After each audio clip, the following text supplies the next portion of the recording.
जवाब दे दिया, तो आप चाहते हैं कि मैं उनके जवाब से संतुष्ट हो जाऊं? नहीं सर,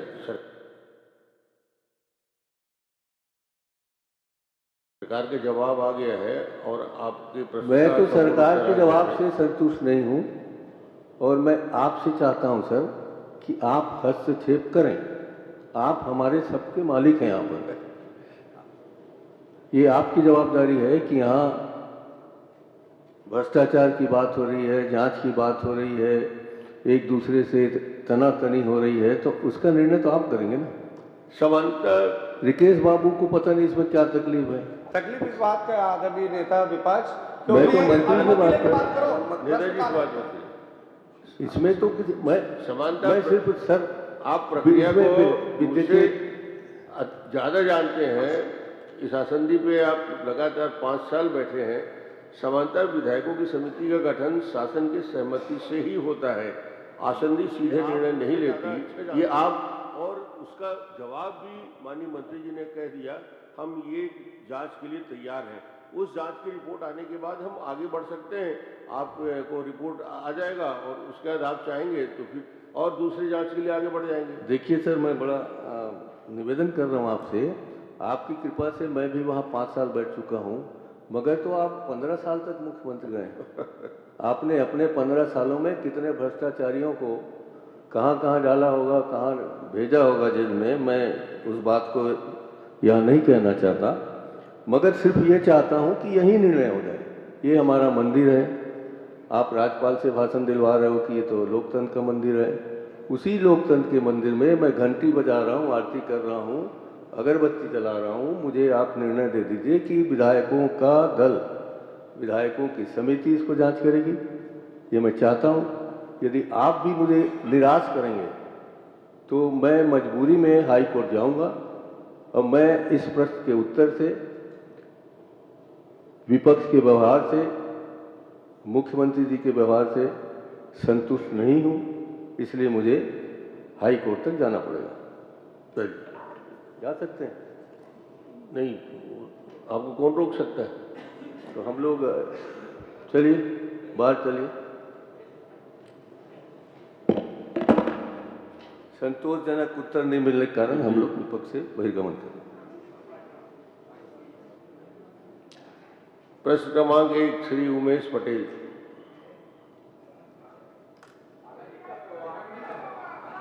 आ गया बाहर से आ गया। माननीय अध्यक्ष महोदय, विधानसभा में हमने देखा है कि कई बार मंत्री, और इसी सत्र में और इससे पहले के सत्र में, मंत्रियों के जवाब में विरोधाभास है। अध्यक्ष महोदय, कभी वो लिखित में कुछ और उत्तर दे रहे हैं, उत्तर देते समय कुछ और उत्तर दे रहे हैं, एक विभाग कोई और उत्तर दे रहा है, दूसरा विभाग कोई और उत्तर दे रहा है। माननीय अध्यक्ष महोदय, आज के मेरे उत्तर में माननीय मंत्री जी ने कहा कि 23 प्रकरण लंबित हैं और ध्यानाकर्षण का उत्तर आया अध्यक्ष महोदय, जिसमें 47 प्रकरण लंबित है बताया गया है। अब मैं माननीय मंत्री से जानना चाहूंगा कि दोनों में से कौन सा उत्तर सही है।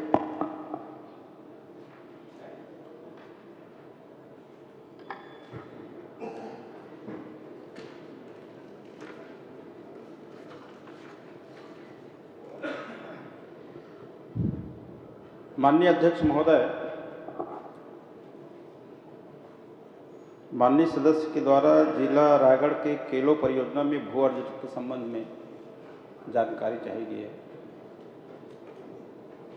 कि कितने मामले किस कारण से लंबित है। माननीय अध्यक्ष महोदय, मैं बताना चाहूँगा कि इस परियोजना में केलो परियोजना संरक्षण संभाग रायगढ़ में 9 प्रकरण और निर्माण संभाग खरसिया में 13 प्रकरण, अनुविभाग घरघोड़ा में 1 प्रकरण, जो ग्राम उज्ज्वलपुर के डुबान प्रभावित रकबा 22.675, इनका प्रकरण जो है, टोटल कितना हुआ कुल बता दीजिए। इनका कुल प्रकरण 23 है। वही तो प्रश्न है अध्यक्ष महोदय। ध्यानाकर्षण में 47 प्रकरण लंबित बता रहे हैं। इसी सत्र में अभी उत्तर आया है कल मुझे उसका, ध्यानाकर्षण का, और आपको उत्तर भी कल मुझे मिला है जिसमें 23 प्रकरण का उल्लेख है और ध्यानाकर्षण में 47 प्रकरण का उल्लेख है।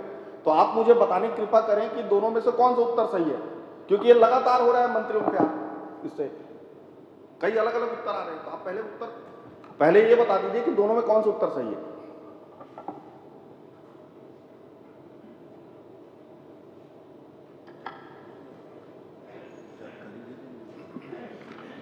माननीय अध्यक्ष महोदय, जो जानकारी आई है विस्तृत रूप से कि किनका किस कारण से ये प्रकरण लंबित है, उसमें 23 प्रकरण हैं। तो आप कह रहे हैं कि ध्यानाकर्षण में गलत उत्तर दिया गया है? हो सकता है कुछ और बिंदु रहे, उसको मैं एक बार दिखाता हूँ। हो सकता है इसमें छूटे हुए कुछ और लोगों का नाम उसमें आया होगा। तो यही बता दीजिए कि उत्तर सही कौन सा है, 47 की 23?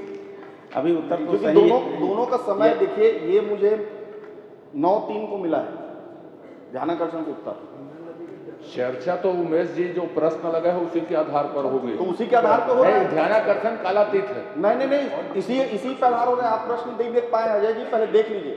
उसमें मैंने स्पष्ट पूछा है कितने प्रकरण प्रक्रियाधीन है। माननीय अध्यक्ष महोदय, कल माननीय अजय जी सवाल कर रहे थे, तो जो सरकार जो रिपोर्ट देती है वार्षिक प्रतिवेदन, उसका उल्लेख करते हुए प्रश्न आप खुद कर रहे थे, है ना? प्रश्न का आधार पे नहीं कर रहे थे। ये सही है, वो सही है, इन्होंने कर दिया गलत। आखिरी में मैंने प्रश्न के आधार पर ही प्रश्न किया था। आपने दूर भाग करके छोड़ दिया था, अलग बात। मैं दूर बात नहीं किया। माननीय अध्यक्ष महोदय, मैं जो हाथ में दस्तावेज है वो माना जाएगा, वो ध्यानाकर्षण कालातीत है। माननीय अध्यक्ष महोदय, मैं आपसे चाहता हूं आप कृपया मेरे प्रश्न और उत्तर को एक बार देख लें। इसमें उन्होंने उत्तर दिया है अपने उत्तर में कि टोटल 23 प्रकरण लंबित है, इसमें उत्तर में आया है अध्यक्ष महोदय। और जो मेरे पास ध्यानाकर्षण के जरिए जानकारी आया है उसमें 47 इसी विधानसभा के मंत्रियों से ही आया है ये। तो मैं जानना चाहता हूं कि दोनों में से कौन सा उत्तर सही है, ताकि मैं आगे प्रश्न उस हिसाब से कर सकूं। अगर 23 है तो 23 के हिसाब से प्रश्न करूंगा, 47 है 47 के हिसाब से प्रश्न करूंगा। और ये व्यवहार लगातार है अध्यक्ष महोदय। मंत्री जी लिखित में कुछ और देते हैं, उत्तर कुछ और देते हैं, ये कई बार हो रहा है। या तो आप मुझे बता दें कि कौन से उत्तर को लेकर मैं आगे का प्रश्न बनाऊं। माननीय अध्यक्ष महोदय, माननीय सदस्य जो बता रहे हैं कि 47 उसमें जानकारी आई है, हो सकता है उसमें कुछ बिंदु और छूटा हो, किसी कारण से बढ़ा हो। एक बार मैं इसका जांच करा लेता हूं। पर अभी जो हमने उत्तर पुस्तिका में जो दिया है 23 प्रकरण, ठीक है, चलिए मैं 23 के आधार पे, जो मंत्री जी ने जवाब दिया है उसी पे आप आगे बढ़े। ठीक है, मैं 23 के आधार पर कर रहा हूँ। माननीय अध्यक्ष महोदय, ये लगातार व्यवहार हो रहा है। माननीय अध्यक्ष महोदय, मैं ये जानना चाहता हूं कि केलो परियोजना आज के दिनांक तक कितना प्रतिशत पूर्ण हो चुका है? माननीय अध्यक्ष महोदय, केलो परियोजना लगभग 80% कार्य जो है पूर्ण हो गया है। माननीय अध्यक्ष महोदय, इन्होंने कहा कि केलो परियोजना 80% पूर्ण हो चुका है। आज के दिन में जो आपने टेंडर किया, जैसे एक संभाग का बात है, वो कई टुकड़ों में आपने टेंडर किया होगा। जैसे खरसिया संभाग है, उसमें कई टुकड़ों में आपने टेंडर किया होगा। तो आज के दिन में कितने टेंडर हो चुके हैं और कितने निरस्त अभी की स्थिति में है? माननीय अध्यक्ष महोदय, माननीय सदस्य जो प्रश्न पूछ रहे हैं ये सिंचाई विभाग से संबंधित है, और आप लोगों ने पिछले 5 वर्षों में 1 रुपए इसके लिए आवंटित नहीं किया। 1 रुपए नहीं किया। ये तो हमारी सरकार, हमारे माननीय वित्त मंत्री है, उन्होंने 291 करोड़ के कल इसमें बजट में दिया, ये और 100 करोड़ लगभग दिया। अगर सिंचाई विभाग का प्रश्न है तो मैं छोड़ देता हूं। आप अगर आदेशित करेंगे तो मैं छोड़ दूंगा। मैं तो ये मान के चला था कि सामूहिक उत्तरदायित्व है और उत्तर मिलेगा। लेकिन अगर आप चाहेंगे, आपका जो आदेश रहेगा, आप सिर्फ राजस्व में अगर स्थिर रहने के लिए बोलेंगे तो मैं राजस्व में स्थिर रहूंगा। नहीं, राजस्व मंत्री से आप पूछिए। ठीक है, कोई दिक्कत नहीं। ठीक है, मैं अगर आप चाहते तो मैं इसी में पूछता हूँ। जमीन अधिग्रहण की प्रक्रिया जो आपने लगभग पूरी कर ली है 23 प्रकरणों को छोड़कर, ठीक है, क्या ये प्रकरण जो लेट हुआ है इसमें केंद्रांश की राशि नहीं मिलना भी एक कारण था?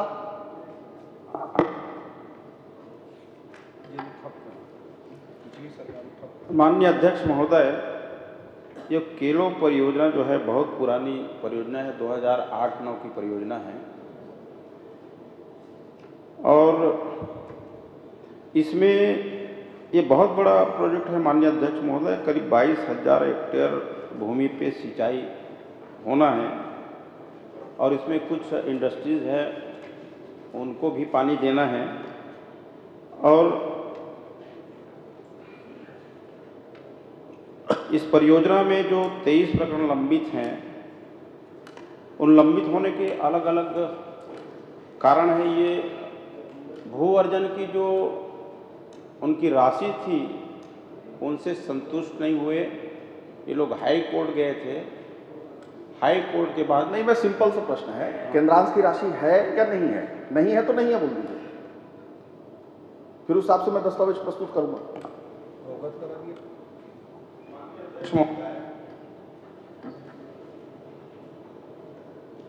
भू अर्जन का काम राजस्व विभाग करता है, पर उस परियोजना को पूरा करना जल संसाधन विभाग का काम है। तो मैं स्पष्ट तौर से निवेदन करना चाहूँगा कि मैं उस जलाशय के बारे में भू अर्जन से रिलेटेड प्रश्न ही पूछता हूँ। क्या आपके संज्ञान में ऐसा कुछ बात आया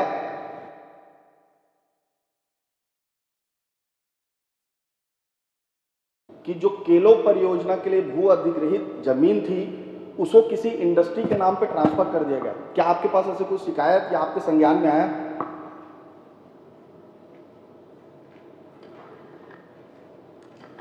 माननीय अध्यक्ष महोदय, माननीय सदस्य जो शिकायत बता रहे हैं कि इनका जमीन इंडस्ट्रीज को ट्रांसफर कर दिया गया है, ये हमारे पास शिकायत में अभी तक नहीं आया है। ठीक। माननीय अध्यक्ष महोदय, मैं बताना चाहूंगा कि अगस्त 2024 को खसरा नंबर 5/2, 6/2, 7/1, 8/1, 8/2, 8/3 समेत 22 खसरों का जो जोरापाली है, जोरापाली गांव, इसमें जो अधिग्रहित था केलो परियोजना के लिए, उसे जिंदल इंडस्ट्रीज के नाम से ट्रांसफर कर दिया गया अध्यक्ष महोदय। और ये एक बहुत बड़ा अपने आप में ये है और इसके ऊपर किसी पे ऊपर कार्रवाई तक नहीं हुई है। हमने शिकायत दिया कलेक्टर को अध्यक्ष महोदय कि जोरापाली में इस तरह के घटना हुई है। आप जिंदल के खिलाफ कब से हो गए? अरे क्यों नहीं होगा भाई? अरे जिंदल के प्लेन तो आपके लिए चलते थे खास। हो गया, बोल दिए। 2024 अगस्त की बात है, इसकी शिकायत भी हमने की, अभी तक इस पर कोई कार्रवाई नहीं हुई। तो क्या मंत्री जी बताएंगे कि इसमें क्या कार्रवाई करेंगे? माननीय अध्यक्ष महोदय, माननीय सदस्य उमेश पटेल जी जो शिकायत कर रहे हैं कि जलाशय की भूमि जिंदल इंडस्ट्रीज को ट्रांसफर कर दिया गया है, ये शिकायत मुझको दे, मैं निश्चित रूप से मैं विश्वास दिलाता हूं कि इसमें मैं कार्रवाई करूंगा। माननीय अध्यक्ष महोदय, इसी में ये तो लैंड यूज चेंज का मामला है, क्योंकि जलाशय के लिए था और लैंड यूज चेंज हुआ तो बिना आपके अध्यक्षता में जो कमेटी बनी है और उसके बिना ये ट्रांसफर कैसे हो गया? और आप कहते हैं इसकी जानकारी नहीं है। ये इतना बड़ा है फिर कैसे हो गया? क्योंकि लैंड यूज चेंज करना है, यदि या तो ओपीजी आप ही दे दो उत्तर। लैंड यूज चेंज करना है, यदि उद्योग विभाग को देना है तो बिना आपके अनुमति मंत्रालय में आए बिना राजस्व मंत्री का अध्यक्षता में जो कमेटी बनी है उसके अनुमोदन के बिना कोई भी भूखंड उसमें लैंड यूज चेंज नहीं हो सकता। और ये हुआ है तो इसकी जांच कराएंगे क्या विभागीय रूप से? यदि ऐसा हुआ है तो हम विश्वास दिलाते हैं विभागीय रूप से इनका हम जांच कराएंगे। क्योंकि ये सीधी बात है अध्यक्ष महोदय, अब जांच कराने की बात कर दी, चूंकि मंत्रिमंडल के माननीय राजस्व मंत्री की अध्यक्षता में कमेटी बनती है, उसकी जांच कोई अधिकारी नहीं कर सकता। तो मैं आपसे निवेदन करना चाहता हूं कि पवित्र सदन के कमेटी से जांच कराएंगे क्या?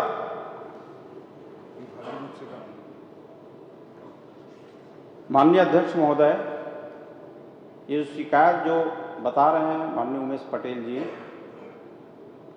उसका हम विभागीय रूप से अपना जांच कराएंगे। चलिए, माननीय अध्यक्ष महोदय, बहुत गंभीर मामला है, जमीन का मामला है और जमीन में अफरा तफरी हो रहा है, अधिकारी स्तर पे मिली भगत करके इस प्रकार से कर रहे हैं। तो आपसे निवेदन है, आप जांच कराने के लिए तैयार हैं, लेकिन आपके जांच कोई विभाग का अधिकारी कैसे करेगा? आपकी जांच कर सकते कोई विभाग का अधिकारी? इसीलिए मैं कह रहा हूं कि इतना बड़ा लैंड स्कैम हो गया, जलाशय की भूमि को उद्योगपति को दे दिया गया और आपको पता तक नहीं, आपके नाक के नीचे सब कुछ हो गया। तो आपसे आग्रह है, इससे सदन की कमेटी से जांच कराएं। माननीय अध्यक्ष महोदय, ये जो विषय बता रहे हैं, ये विषय मेरी जानकारी में ही नहीं आया है, इसीलिए मैं बोल रहा हूं कि ये जो विषय आया है उसका मैं विभागीय रूप से जांच कराऊंगा। ये मेरी संज्ञान में जानकारी में नहीं आया है। ठीक है, जांच के लिए बोलिए। ये मंत्रिमंडलीय जो उप समिति है उसके बिना चेंज हो ही नहीं सकता अध्यक्ष महोदय, पॉसिबल नहीं है। मड़वा कांड हुआ, उसके बाद और मड़वा तालका हुआ, उसके बाद से तय हुआ मध्य प्रदेश के समय से जब भी जमीन के इस प्रकार से लैंड यूज चेंज होगा मंत्रिमंडल उप समिति से होगा। मैं भी राजस्व मंत्री रहा हूं, इसलिए मुझे मालूम है। और इसलिए चूंकि ये जमीन आप खुद कह रहे हैं, खसरा नंबर बता रहे हैं, तो ये समिति से, विधानसभा समिति से जांच कराने की घोषणा करें मंत्री जी। आपकी जानकारी नहीं है, आपकी कोई संलिप्तता नहीं है, लेकिन ये चूंकि आपके विभाग में हुआ है इसलिए सदन की कमेटी से जांच होना चाहिए। माननीय अध्यक्ष महोदय, यही चीज मैं भी कह रहा हूं कि ये मेरी जानकारी में नहीं है, संज्ञान में आया नहीं है। और जो सदस्य बता रहे हैं कि ये खसरा नंबर को ट्रांसफर किए गए हैं, तो इसकी मैं विभागीय रूप से जांच माननीय अध्यक्ष महोदय, श्री नीलकंठ टेकाम जी, हो गया। कमेटी से जांच करो, टेकाम जी, सदन की कमेटी से जांच करो, सदन की कमेटी से जांच करो, जमीन घोटाला बंद करो, जमीन घोटाला बंद करो,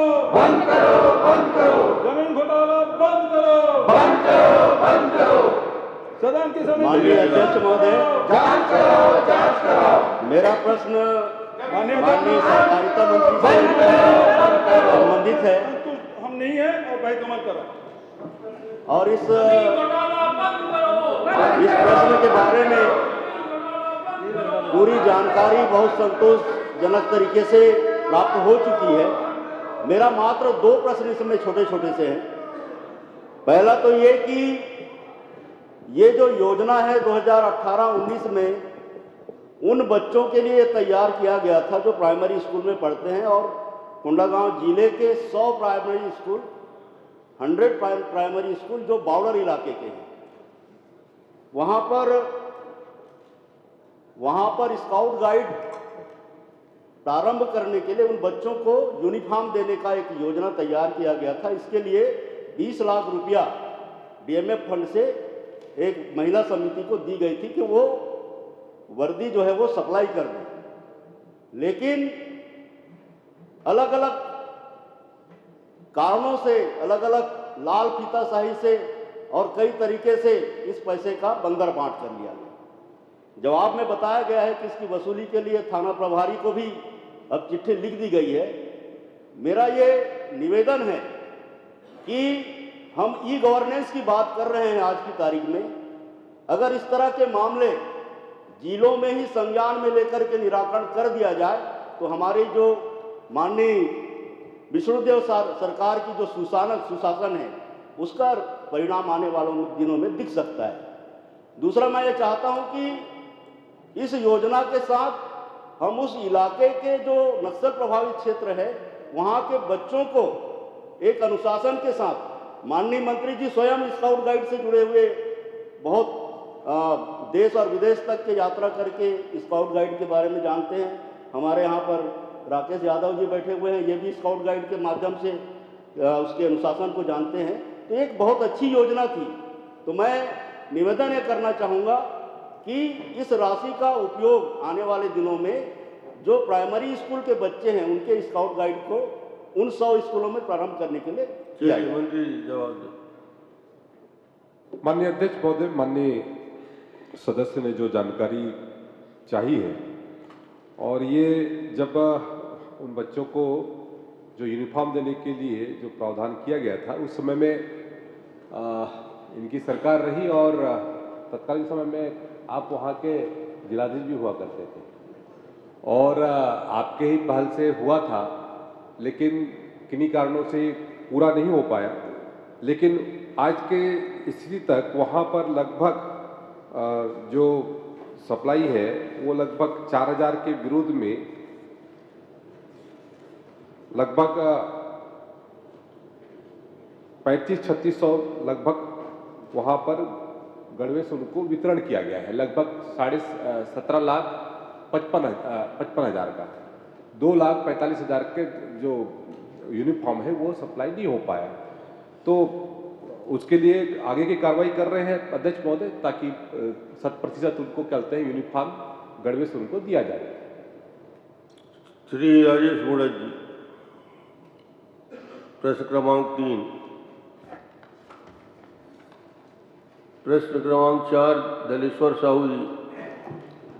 अध्यक्ष महोदय, मेरा प्रश्न है, संचार प्रणाली में लगने वाले कैरियर, कैबिनेट व उनके स्पेयर के अतिरिक्त सभी उपकरण व सामग्री के खरीदी हेतु खुली निविदा प्रक्रिया का पालन किया गया है। चूँकि कैरियर, कैबिनेट व उनके स्पेयर पूर्व से उपयोग किए जा रहे उपकरणों के मूल निर्माता कंपनी से खरीदना तकनीकी कारणों से आवश्यक है और जिसे निविदा के स्थान पर इंक्वायरी जारी कर सामग्री कर खरीदी किया गया है। अध्यक्ष महोदय, तो मेरा प्रश्न है, मैं माननीय मुख्यमंत्री महोदय से जानना चाहता हूं कि 5 लाख तक के मूल्य से ज़्यादा की निविदा किस स्तर के अधिकारी के द्वारा स्वीकृत की जा सकती है तथा क्या इन सभी निविदाओं में नियम प्रक्रिया का पालन किया गया है या नहीं।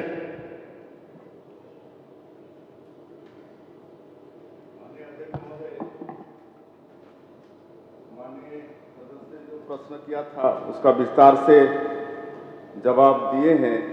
इसमें एक तो कैरियर कैबिनेट, इसकी खरीदी उसी कंपनी से होता है जिस कंपनी का ऊर्जा लगा रहता है, और CTPT ट्रांसफार्मर ये BHEL से खरीदते हैं, चूंकि ये भारत सरकार का उपक्रम है। और 5 लाख से ऊपर के सामान के क्रय के विषय में उन्होंने कहा है, इसमें पूरी प्रक्रिया विभाग की तरफ से पालन किया जाता है और इसमें जो सामग्री क्रय के लिए जो अधिकारी होते हैं, कार्यपालन अभियंता, ये प्रति आदेश राशि ये 20,000 तक के लिए कार्यपालन अभियंता सक्षम होते हैं और अधीक्षण अभियंता 50,000 तक की राशि की खरीदी के लिए मुख्य अभियंता या कार्यपालक निदेशक ये 3 लाख तक की खरीदी के लिए, मुख्य अभियंता भंडार एवं क्रय ये 10 लाख तक की खरीदी के लिए और मुख्य अभियंता भंडार एवं क्रय सिविल कार्यपालक निदेशक GM वित्त के सलाह के साथ ये 50 लाख तक की खरीदी और प्रबंध निदेशक डायरेक्टर फाइनेंस के सहमति के साथ 2 करोड़, चेयरमैन MD और डायरेक्टर फाइनेंस के सहमति के साथ 2 करोड़ से अधिक निविदा में न्यूनतम दर के आधार पर, और बोर्ड ऑफ डायरेक्टर ये लोग फुल सक्षम हैं निविदा में न्यूनतम के अलावा एकल निविदा में 2 करोड़ से अधिक की खरीदी के लोग सक्षम हैं। मेरा प्रश्न था कि इंक्वायरी जारी कर सामग्री की खरीदी किया जाता है, तो क्या भंडार क्रय नियम इसकी अनुमति देता है? क्या इस उपकरण को एकल निविदा नहीं किया जाना चाहिए? क्या इन सभी उपकरण एवं पार्ट्स जिन्हें केवल उनके मूल कंपनी द्वारा लिया जाना है उसके पास प्रोप्राइटरी सर्टिफिकेट होना चाहिए कि नहीं होना चाहिए, ये मैं उत्तर जानना चाहता हूँ। माननीय अध्यक्ष महोदय, हमने जवाब दिया है कि जो सीटीपीटी है उसको भेल से खरीदते हैं और कैरियर कैबिनेट है उसको उसी कंपनी से खरीदते हैं जिससे उसका ऊर्जा लगा रहता है और बाकी को खुली निविदा से खरीदते हैं। बता दिए मूल अध्यक्ष महोदय, मैं कह रहा हूँ मूल कंपनी से ही खरीदते नहीं, हैं। मेरा प्रश्न पूरा साफ जवाब आ गया। अध्यक्ष महोदय एक मिनट, मैं कह रहा हूँ कि इनका भंडार क्रय नियमन अनुमति देता है, यस नो में उत्तर चाहिए अध्यक्ष महोदय। दूसरा, एकल निविदा नहीं की जानी चाहिए, ये भी बता दी। एक सीधा सीधा प्रश्न है सभापति अध्यक्ष महोदय। और दूसरा, उसी कंपनी का हमको खरीदना है तो वो प्री सर्टिफिकेट की जरूरत है कि नहीं है? मैं इतना तो चाह रहा हूँ कि माननीय अध्यक्ष महोदय, बिजली कंपनियों पर शासन के भंडार क्रय नियम लागू नहीं होते हैं, उनके अपने नियम कायदे होते हैं। चलिए अध्यक्ष अब अगला प्रश्न। मैं अगले प्रश्न पर ये प्रश्न आगे बढ़ जाइए। मुझे इस बात का संज्ञान है, इस नियम की अवहेलना हुई है, ना केवल निविदा की गई है, ना प्री प्रायोरिटी सर्टिफिकेट लिया गया है, भंडार क्रय नियम का पालन नहीं किया गया है, सीधे क्रय कर लिया गया है, जो गंभीर अनियमितता के श्रेणी में आता है। अतः अनिवार्य रूप से जांच होनी चाहिए अध्यक्ष महोदय। जब मुख्यमंत्री जैसे आदमी आप जवाब दे रहे हैं और मैं इतना तकनीकी दृष्टिकोण से मैं उनका आपको कह रहा हूँ तो इसका जांच होना चाहिए। जवाब स्पष्ट आ गया है अध्यक्ष महोदय, जवाब हमने दे दिया भंडार है। क्रय नियम का कंपनियों पालन पर करना आवश्यक नहीं है, इससे ज्यादा और स्पष्ट क्या बोलेंगे? शासन के भंडार क्रय नियम लागू नहीं होते हैं, बस हमने जवाब दिया है। तो ये अध्यक्ष महोदय, ये अब और कोई शंका हो तो और कर लो। प्री प्रायोरिटी का जो सर्टिफिकेट होना भी आवश्यक नहीं है, ये भी बता दीजिएगा आखिरी में। ये भी कह दो तो हम मान जाएंगे अध्यक्ष महोदय। ये सर्टिफिकेट की जरूरत है कि नहीं है बता दीजिएगा अध्यक्ष। जब आपको उसी कंपनी से खरीद रहे हो तो उसका सर्टिफिकेट होना चाहिए। बिल्कुल, उसका विभाग जानकारी रखता है गुणवत्ता पर। प्रश्न क्रमांक 5 ईश्वर साहू। अध्यक्ष महोदय, मेरा विषय माननीय मुख्यमंत्री जी से है। 17/2020 से 23 तक स्कूलों से भारत स्काउट एवं गाइड हेतु अंशदान राशि की जानकारी बताने की कृपा करेंगे।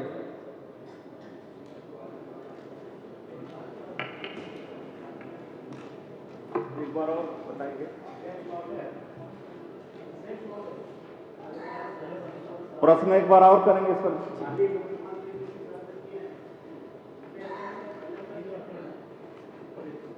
मेरा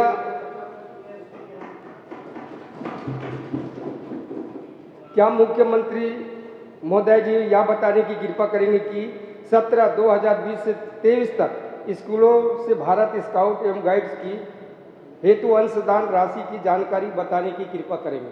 चलिए। माननीय अध्यक्ष महोदय, माननीय सदस्य जी ने बालचर निधि के विषय में पूछा है। मैं इनको बताना चाहूँगा कि वर्ष 2020-21 एवं 21-22 में 13,57,650 रुपया, वर्ष 2021-22 और 22-23 में 13,55,650 रुपया, 22-23 और 23-24 में 13,56,650 रुपया ये निधि संग्रह हुआ है। माननीय मंत्री जी, भारत स्काउट गाइड में अधिकारी कर्मचारी की भर्ती की नियमावली क्या है?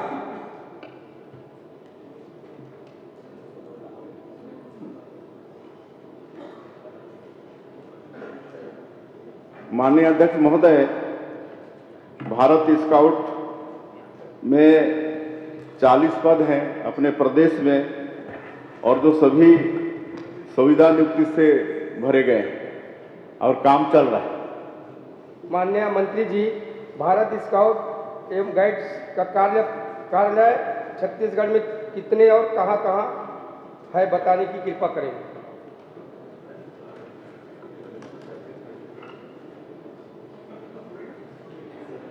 माननीय अध्यक्ष महोदय, इस गाइड के ऑफिस यहाँ प्रदेश में एक होता है और हर जिले में होता है।